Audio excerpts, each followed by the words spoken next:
శ్రీ సచ్చిదానంద సమర్థ సద్గురు సాయినాథ్ మహారాజ్ కీ జై. ముందుగా సాయి భక్తులందరికీ నమస్కారం అండి. వీడియో చూస్తున్న ప్రతి ఒక్కరిపైన ఆ సాయినాథుని ఆశీస్సులు ఉండాలని, బాబాగారి భక్తులందరూ ఎప్పుడూ కూడా ఆనందంగా సంతోషంగా వారి జీవితాన్ని గడపాలని మనస్ఫూర్తిగా కోరుకుంటూ ఈ వీడియోని స్టార్ట్ చేస్తున్నాను ఫ్రెండ్స్. రోజులాగానే ఈరోజు కూడా బాబాగారు మనందరి కోసం ఒక చక్కటి సందేశాన్ని అయితే అందించబోతూ ఉన్నారండి. ఈ సందేశంలో బాబాగారు తన బిడ్డలకు ఏ విధంగా తోడు నిలబడతారు, అదేవిధంగా తన బిడ్డలను ఏ విధంగా ఆశీర్వదిస్తారు, వారికి ఎంత గొప్ప భవిష్యత్తును ఏ విధంగా అందిస్తారు, ఇవన్నీ కూడా ఈరోజు బాబాగారు తన మాటలుగా తన బిడ్డలందరికీ చెప్పబోతూ ఉన్నారు. పూర్తి ఏకాగ్రతతో బాబాగారి పైన మనసు నిలిపి ఆ తండ్రి ఇచ్చేటువంటి సందేశాన్ని పూర్తిగా వినడానికి ప్రయత్నం చేయండి ఫ్రెండ్స్. ఈరోజు బాబాగారు తన బిడ్డలతో ఈ విధంగా చెప్తూ ఉన్నారండి. బిడ్డ, బాధపడవద్దు తల్లి. ప్రతిరోజు నేను నీ పేరు తలుచుకుంటూ ఉన్నాను. నిన్ను ఎల్లప్పుడూ గుర్తించుకుంటానమ్మా. ఇక ఏ విషయానికైనా సరే నువ్వు భయపడవద్దు, బాధపడవద్దు అని బాబాగారు అంటూ ఉన్నారండి. ఈరోజు బాబాగారు ఎంత గొప్ప వార్త తన బిడ్డలకు అందించబోతూ ఉన్నారంటే, ఎక్కడైనా సాధారణంగా మనం భగవంతుణ్ణి తలుచుకోవడం సర్వసాధారణం అండి. ఏదన్నా కష్టం వచ్చినా, నష్టం వచ్చినా, బాధ కలిగినా అవన్నీ కూడా మనం వెళ్ళి బాబాగారికి చెప్పుకోవడం అవి చాలా సర్వసాధారణం. కానీ మనకు తెలియని మరొక విషయం ఏంటంటే, మనం ఏ విధంగా అయితే బాబాగారిని తలుచుకుంటూ ఉన్నామో అంతకు 100 రెట్లు, అంటే ఏదో ఒక రోజు మనం ఏదో ఒక పనిలో పడిపోయి బాబాగారి నామస్మరణ చేయడం మరిచిపోవచ్చేమో, కానీ ఎప్పుడైతే మనం మొదటిసారిగా బాబాగారిని వేడుకున్నామో, బాబాగారి బిడ్డలమయ్యామో, ఆ రోజు నుంచి ఇక జీవితాంతం కూడా తన బిడ్డల గురించి బాబాగారు ఆలోచిస్తూ ఉంటానని చెబుతూ ఉన్నారు. అందుకే ప్రతిరోజు కూడా నేను నిన్ను తలుచుకుంటూనే ఉన్నాను తల్లి. నిన్ను ఎల్లప్పుడూ నేను గుర్తించుకుంటానని ఒక గొప్ప అదృష్టాన్ని బాబాగారు తన బిడ్డలకు ప్రసాదించారు. ఎంతో రాసి పెట్టి ఉండాలండి. భగవంతుడు తన బిడ్డల గురించి తలుచుకోవడానికి మనకి ఎంతో రాసి పెట్టి ఉండాలి, ఎంతో అదృష్టం ఉండాలి. ఎందుకంటే భగవంతునికి అవసరం లేదు కదా. తన దగ్గరకు వెళ్ళి మన కష్టాలు చెప్పుకుంటే కష్టాలు తీర్చి పంపించడమే భగవంతుని బాధ్యత. కానీ బాబాగారు అలా కాదు. తన బిడ్డలు ఏ రోజు ఏం చేస్తున్నారో, ఏ క్షణంలో ఎలా ఉన్నారో, ఏం ఆలోచిస్తూ ఉన్నారో, ఎంత బాధపడుతూ ఉన్నారో, లేనిపోని కష్టాలు ఏమైనా కొని తెచ్చుకుంటారేమో అనేటువంటి ప్రతి నిమిషం, ప్రతిరోజు కూడా బాబాగారు తన బిడ్డల గురించి ఆలోచిస్తూ ఉంటారు. అందుకే ప్రతిరోజు ఏదో ఒక సందేశాన్ని పంపుతూ ఉంటారు. నేనున్నాననేటువంటి మనకు ఆ నమ్మకాన్ని కలిగిస్తూ ఉంటారు. నేను ఎక్కడికి వెళ్ళలేదమ్మా, నేను నీ వెంటే ఉన్నాను, నీ చుట్టూనే తిరుగుతున్నాననేటువంటి ధైర్యాన్ని తన బిడ్డలకు ప్రసాదిస్తారు. ఇది ఒట్టి నమ్మకమే కాదండి, అక్షర సత్యం. ఎక్కడైనా సరే మనం ఇంతకుముందు వీడియోలో కూడా చెప్పుకున్నాం, మనకి ఎన్నో కష్టాలు రావచ్చు, సమస్యలు రావచ్చు, కానీ ఏ రోజు కూడా బాబాగారు మనల్ని ఒకరి దగ్గర చేయి చాచి దేహి అనేటువంటి పరిస్థితి ఏ రోజు బాబాగారు తీసుకురారు. అంటే దీనికి కారణం మనం అర్థం చేసుకోవాల్సింది ఏంటంటే, ఎంత కష్టంలో ఉన్నా, ఎన్ని సమస్యలతో ఉన్నా సరే బాబాగారు మనల్ని వదిలి ఎక్కడికి వెళ్ళరు. ఆ తండ్రి ఆశీస్సులు ఎప్పుడూ మన పైన ఉంటాయి. మరొక ముఖ్యమైన విషయం ఏంటంటే, ఏ బిడ్డలైతే అత్యంత కష్టాలలో అనుభవిస్తూ ఉంటారో, అత్యంత కష్టాలను పడుతూ ఉంటారో, ఎన్నో సమస్యలను ఎదుర్కొంటూ ఉంటారో, వాళ్ళపైన బాబాగారికి ఇంకా జాగ్రత్త ఎక్కువగా ఉంటుందండి. వాళ్ళని ఎప్పుడూ చూస్తూనే ఉంటారు బాబాగారు. అందుకే మనకు కష్టాలు ఎక్కువ అవుతూ ఉన్నాయంటే బాబాగారికి ఇంకా దగ్గరైపోతూ ఉన్నాం, ఇంకా చేరువవుతూ ఉన్నామని మనం అర్థం చేసుకోవాలి. శ్రద్ధ సబూరితో ఉండాలి. ఎందుకంటే ఎక్కువ కష్టపడేటువంటి బిడ్డలకు ఎక్కువ జాగ్రత్త అవసరం కాబట్టి బాబాగారు ఎల్లప్పుడూ వాళ్ళని దగ్గరే ఉంచుకుంటారండి, వాళ్ళ దగ్గరే ఉంటారు. అర్థమవుతుందా? మనం ఎంతో అదృష్టవంతులం. అత్యంత కష్టం ఎక్కువైపోతూ ఉంది, మన జీవితంలో ఇంకా సమస్యలు పెరిగిపోతూ ఉన్నాయంటే మనం ఇంకా బాబాగారికి దగ్గరైపోతూ ఉన్నాం. అతి త్వరలోనే ఈ కష్టాల నుంచి బయట పడబోతున్నాం అనేటువంటి ఆలోచన మనకు రావాలి. ఎప్పుడైతే ఆలోచన వస్తుందో అప్పుడు మన జీవితం అనేది మనం అనూహ్యంగా మారిపోతుందండి, మనం ఊహించని విధంగా మారుతుంది. ఎవరికైనా సరే, ఏ బాబా బిడ్డకైనా చెప్పదలుచుకున్నది ఒకే ఒక్క విషయం అండి. ఆ ఒక్క విషయాన్ని ఎప్పుడూ కూడా మర్చిపోవద్దు. మీరు కష్టంలో ఉన్నా, సంతోషంలో ఉన్నా బాబాగారు మీ చెయ్యి వదలరు. ఏ రోజైతే మీరు మొదట బాబాగారిని నమ్మి ఆ తండ్రిని ప్రార్థించారో ఆ రోజు నుంచి ఇక జీవితాంతం మీ చెయ్యి బాబాగారు విడువరు. కష్టాలలో ఉన్న వాళ్ళకి అత్యంత దగ్గరగా ఉంటారు. సంతోషంగా ఉన్నవారు 10 మందికి సహాయం చేసే స్థితిని వారికి ప్రసాదిస్తూ ఉంటారు బాబాగారు. ఈ విషయాన్ని ఎప్పుడూ మర్చిపోవద్దు. అయితే ఈరోజు సందేశంలో బాబాగారు తన బిడ్డలతో ఏమంటున్నారో చూద్దామా? బాబాగారు ఈ విధంగా చెప్తూ ఉన్నారండి. బిడ్డా, నన్ను ప్రాణ సమానంగా ప్రేమించేవారు చాలా అరుదు తల్లి. అట్టివారు నాకు ఒకటి ఇస్తే నేను వారికి 100 ప్రసాదిస్తాను. చూడమ్మా, నన్ను చాలామంది పూజిస్తారు బిడ్డ, కానీ నా మార్గంలో నడిచేవారు చాలా అరుదుగా ఉంటారు. నేను చెప్పిన మాట వినేవారు అరుదుగా ఉంటారు. ఆ విధంగా పాటించేవారు అరుదుగా ఉంటారు. ఆ బిడ్డలు ఎక్కడున్నా సరే వారు నాకు ఏదైతే ప్రసాదిస్తారో వారు కోరినది 100 నేను వారికి ప్రసాదిస్తాను. నువ్వు నా ప్రియమైన బిడ్డవి తల్లి. తప్పకుండా నీ జీవితాన్ని నేను మారుస్తాను. నువ్వు మనస్ఫూర్తిగా నాకు ఏదైనా సమర్పించు. నీ మనసులోని కోరిక నాకు చెప్పు. అద్భుతంగా దానిని మార్చి నీకు అందిస్తాను. చూడమ్మా, అలానే నాపై నీ దృష్టిని నిలుపు. నీపైన నా దృష్టిని నిలుపుతాను. ఏ విధంగా అయితే అప్పటి నుంచి ఈరోజు వరకు నా బిడ్డను కాపాడుకుంటూ వస్తూ ఉన్నాను, ఎలాంటి దుష్ట శక్తులు కూడా నా బిడ్డ వైపు చూడకుండా జాగ్రత్త పడుతూ ఉన్నాను, ఇకపై కూడా అలానే ఉంటాను. నా దృష్టి నీపై ఉన్నంత వరకు ఎలాంటి ప్రమాదము నీ దరి చేరదు తల్లి. నువ్వు ఎప్పుడూ నా రక్షణలో ఉంటావు. చూడు తల్లి, ఈ ప్రపంచం అనేది చాలా వింతైనది. అందరూ నా ప్రజలే. అందరినీ నేను సమానంగా చూస్తాను బిడ్డ. కానీ వారిలో కొందరు దొంగలవుతారు. వారికి నేను చేయగలిగిందేముంది చెప్పు? వారు కర్మను తప్పకుండా అనుభవించాల్సి వస్తుంది. బిడ్డ, నీకు చెప్పే సందేశమే ప్రతి ఒక్క బిడ్డకి చేరుతుంది. అందరూ ఆ సందేశాన్ని వింటారు, కానీ నీలాగా ఎవ్వరూ కూడా నా దారిలో నడుచుకోరు. విన్నది విన్న దగ్గరే విడిచిపెట్టి వెళ్ళిపోతూ ఉంటారు. చూడమ్మా, సందేశాన్ని పంపడం వరకే నా బాధ్యత. నీకు అవకాశాలు ప్రసాదించడం వరకే నా బాధ్యత. కానీ నువ్వు చేసే పాపాలకు నేను బాధ్యత వహించను. అందుకే నా బిడ్డలకు ముందుగానే జాగ్రత్తలు చెబుతాను, ఏది మంచి ఏది చెడు అని. తెలుసుకొని నడుచుకునే వాళ్ళు నాకు ప్రియమైన బిడ్డలుగా మారుతారు. గొప్ప జీవితాన్ని జీవిస్తారు. పెడచెవిన పెట్టిన వారు దొంగలవుతారు తల్లి. బిడ్డ, ఆద్యంతాలు లేని ఈ పాదాలు పరమ పవిత్రమైనవి బిడ్డ. నాపై పూర్తి విశ్వాసమునుంచు. నీ కోరిక నేను నెరవేరుస్తాను.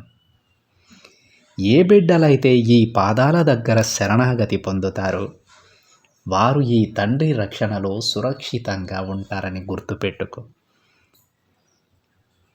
నువ్వు కోరింది నీ దగ్గరకు నేను చేరుస్తానమ్మా. అందుకు నువ్వు చేయవలసినది ఒక్కటే, నేను చెప్పిన విధంగా శ్రద్ధ సబూరితో ఉండటమే. కోరిక నెరవేరడానికి తగిన సమయం కావాలి కదా తల్లి. ఆ సమయం 1 రోజు కావచ్చు, 1 సంవత్సరము కావచ్చు, లేదా కొన్ని సంవత్సరాల పాటు ఎదురు చూడవలసి రావచ్చు. అప్పటి వరకు ఓపికగా నిలబడగలగాలి. అదే కోరికను మనసులో తలుచుకుంటూ మిగతా జీవితాన్ని నాశనం చేసుకోవద్దు బిడ్డ. ఆ కోరికపైనే మనసు పెట్టి మిగతా జీవితాన్ని నాశనం చేసుకోవద్దు. జీవితాన్ని సంతోషంగా జీవించు తల్లి. నువ్వు కోరినది ఒకటే కోరిక కదా, దానిని తప్పకుండా నేను నెరవేరుస్తాను. దానికి సమయం పడుతుంది. ఎప్పుడూ కూడా దానినే మనసులో ఉంచుకొని నీ చుట్టూ జరిగేటువంటి అద్భుతమైనటువంటి విషయాలను నువ్వు కోల్పోతూ ఉన్నావు. నీ మొహంలో ఉన్న చిరునవ్వుని నువ్వు కోల్పోతూ ఉన్నావు. ఒక్కసారి గమనించు. అలాంటి చిన్న చిన్న ఆనందాలను కోల్పోవద్దు. నీకు ఎంతో అదృష్టం ఉంది కాబట్టే ఈ మానవ జన్మ నీకు ప్రాప్తించింది తల్లి. ఆ జీవితాన్ని సంతోషంగా జీవించడం నేర్చుకో. చిన్న చిన్న కోరికలు నెరవేరలేదని వాటి గురించే ఆలోచిస్తూ బాధపడవద్దు. మిగతా నీ జీవితాన్ని దుఃఖప్రాయం చేసుకోవద్దు. నేనున్నాను కదా, అన్నీ నేను నెరవేరుస్తానమ్మా. మిగతా నీ జీవితాన్ని సంతోషంగా నువ్వు గడపాలి. ఇప్పటి వరకు జరిగినదేదో జరిగిపోయింది తల్లి. దానిని గురించి ఆలోచించకు. ప్రస్తుతం నువ్వు ఎలా ఉన్నావో ఆలోచించు. నువ్వు ఏం కోల్పోయావో నీకే అర్థమవుతుంది. ఎవరి గురించో ఆలోచిస్తూ, దేని గురించో ఆలోచిస్తూ, మనసు ఎప్పుడూ బాధపడుతూ నీ చిరునవ్వుని నువ్వు కోల్పోయావు. నీ చిన్న చిన్న ఆనందాలు నువ్వు కోల్పోయావు. కోల్పోతూనే ఉన్నావు. అందుకే తల్లి, అనవసరమైన విషయాల గురించి ఆలోచించవద్దు. నీకు ఏది కావాలన్నా నన్ను అడుగుతున్నావు కదా, అడిగిన వెంటనే వాటిని అక్కడే వదిలే. తప్పకుండా వాటిని నెరవేరుస్తాను. మిగతా జీవితం సంతోషంగా నువ్వు జీవించు. మీ బాబా ఏం చెప్తున్నారో అర్థమవుతుందా తల్లి? చూడమ్మా, నన్ను నమ్మిన వారిని ఎన్నడూ కూడా నేను పతనం కానివ్వను బిడ్డ. నువ్వు అనవసరమైన ఆలోచనలతో నీ మనసు పాడు చేసుకోవద్దు. సర్వ ప్రాణుల రూపంలో సంచరించే నన్ను గుర్తించి, ఆ గుర్తింపుతో ఎవరైతే నడుచుకుంటారో వారు నాకెంతో ఆప్తులవుతారని గుర్తుపెట్టుకో. ప్రతి ఒక్కరిలో నేను ఉన్నాను తల్లి. జంతువుల దగ్గర నుండి, వృక్షాల దగ్గర నుండి, పక్షుల దగ్గర నుంచి, సాటి మనుషులలో కూడా నేను ఉన్నాను. ఆ విషయాన్ని గుర్తించి మసలుకో. చూడు తల్లి, ఈరోజు ఈ సందేశంలో నేను నీకు ఏదైతే చెప్పానో అదే అక్షర సత్యం. కాస్త ఆలోచిస్తే నీకే అర్థమవుతుంది బిడ్డ.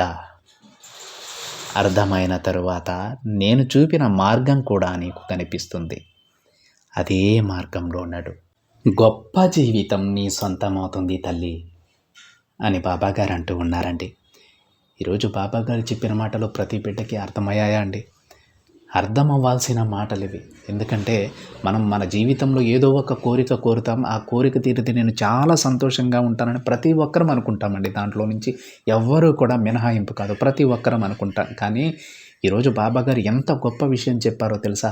నువ్వు నా దగ్గరకు వచ్చావు బిడ్డ, నాకు ఈ కోరిక నెరవేర్చు తండ్రి అని నన్ను ప్రార్థించావు. తప్పకుండా ఆ కోరికను నేను నెరవేరుస్తాను. కానీ ఇక్కడ జరిగే తప్పేంటో తెలుసా అమ్మా? నువ్వు నా పాదాల దగ్గర నీ కోరికలన్నీ సమర్పించి మళ్ళీ ఇంటికి వెళ్ళి వాటి గురించే ఆలోచిస్తూ ఉంటావు. ఆ కోరిక తీరుతుందా లేదా అని. ఎంత పెద్ద తప్పు చేస్తున్నావో తెలుసా బిడ్డ నువ్వు? నీ కోరిక నెరవేరడానికి కొన్ని కోరికలు త్వరగా నెరవేరుతాయి. కొన్ని కోరికలు నెరవేరడానికి సంవత్సరాలు పడతాయి. అన్ని సంవత్సరాలు నువ్వు ఆ కోరిక గురించే ఆలోచిస్తూ ఉంటే మిగతా నీ జీవితం సంతోషంగా గడపగలవా? ఆ ఒక్క కోరిక నెరవేరలేదన్నటువంటి దుఃఖంలో ఎంతో గొప్ప జీవితాన్ని, ఎంతో అదృష్టం ఉంటే కానీ ఈ మానవ జన్మ రాదు తల్లి. అలాంటి గొప్ప జీవితాన్ని, అలాంటి గొప్ప అవకాశాన్ని నువ్వు కోల్పోతూ ఉన్నావు అని బాబాగారు చెప్పారండి. నిజమే కదా అండి.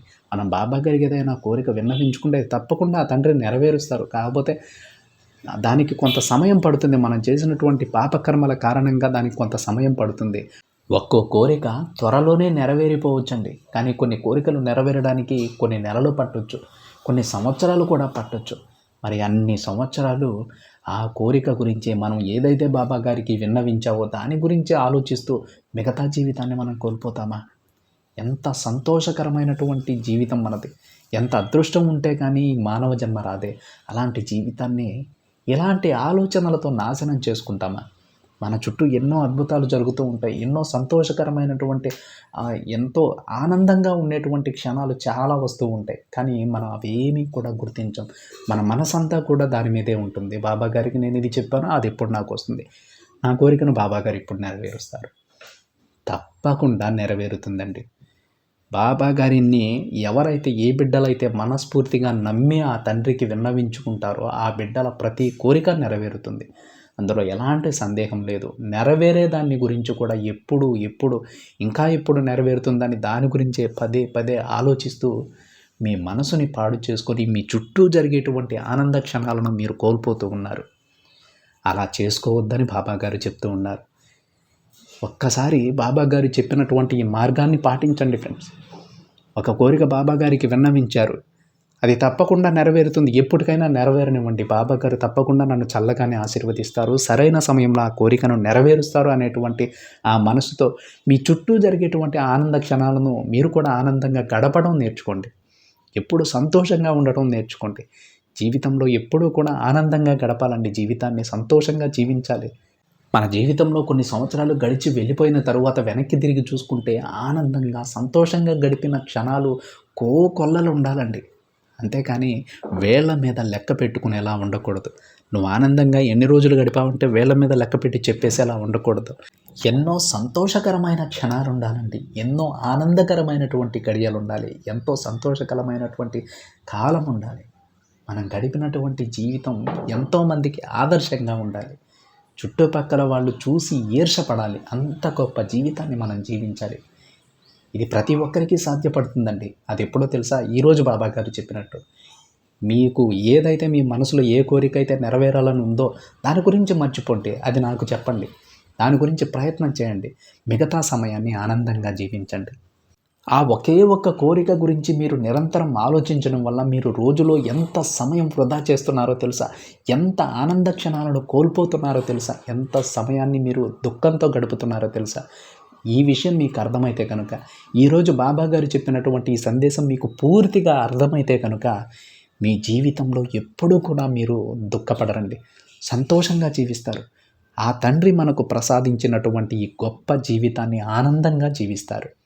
ఒక్క కోరిక నెరవేరలేదని, ఒక ఆశ తీరలేదని, మనం అనుకున్నది ఒకటి జరగలేదని, మన చుట్టూ ఎన్ని మనకు అనుకూలంగా జరుగుతూ ఉన్నా సరే వాటినన్నింటినీ వదిలేసి ఆ జరగని దానిని ఒక్క దానిని పట్టుకొని మనం సర్వం కోల్పోతూ ఉన్నాం. మన జీవితంలో ఉన్నటువంటి ఆనందకరమైనటువంటి క్షణాలన్నీ కూడా కోల్పోతూ ఉన్నాం.